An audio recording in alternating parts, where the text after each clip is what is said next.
च्या बातम्या प्रायोजक पुष्कराज रागी डिलाइट्स, महाराष्ट्राचं लाडकं आणि नंबर 1 नाचणी सत्व.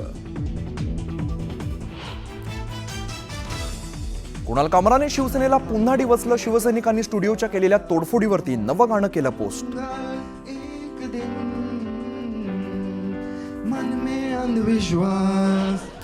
कोरटकरवर कोल्हापूर कोर्टाबाहेर 2 शिवप्रेमींकडून हल्ल्याचा प्रयत्न, तर आक्षेपार्ह वक्तव्य आणि धमकी प्रकरणी प्रशांत कोरटकरला 3 दिवसांची पोलीस कोठडी. कोरटकरला पळून जाण्यात काँग्रेस नेत्याने मदत केल्याचा भाजपाच्या परिणय फुकेंचा आरोप, तर त्या नेत्याचं नाव सांगा म्हणत वडेट्टीवारांचं फुकेंना प्रत्युत्तर. जयकुमार गोरे प्रकरणी सुप्रिया सुळे आणि रोहित पवार आरोपीच्या संपर्कात, मुख्यमंत्री फडणवीसांचा गंभीर आरोप, तर महिलेला न्याय मिळावा म्हणून कॉल केले असतील, सत्य जनतेसमोर यावं रोहित पवारांची मागणी.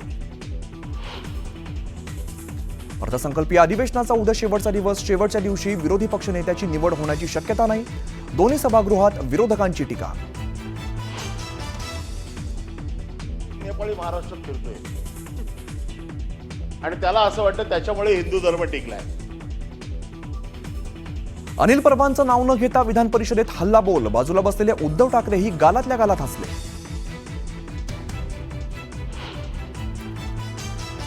कल्याणमध्ये शिवसेनेच्या पदाधिकाऱ्यांमध्येच राडा.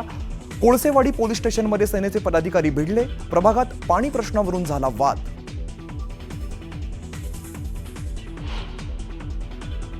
बीडच्या जिल्हा मध्यवर्ती कारागृहाबाहेर सतीश भोसले खोक्याला व्हीआयपी ट्रीटमेंट दिल्याचा प्रकार समोर. या प्रकरणी 2 पोलीस कर्मचाऱ्यांचं तडकाफडकी निलंबन.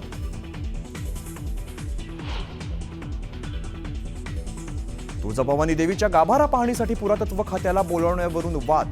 जिल्हाधिकाऱ्यांच्या निर्णयाला विरोध करत पुजाऱ्यांकडून आंदोलनाचा इशारा. आणि नागपुरात अभिनेता सोनू सूदच्या पत्नीचा अपघात.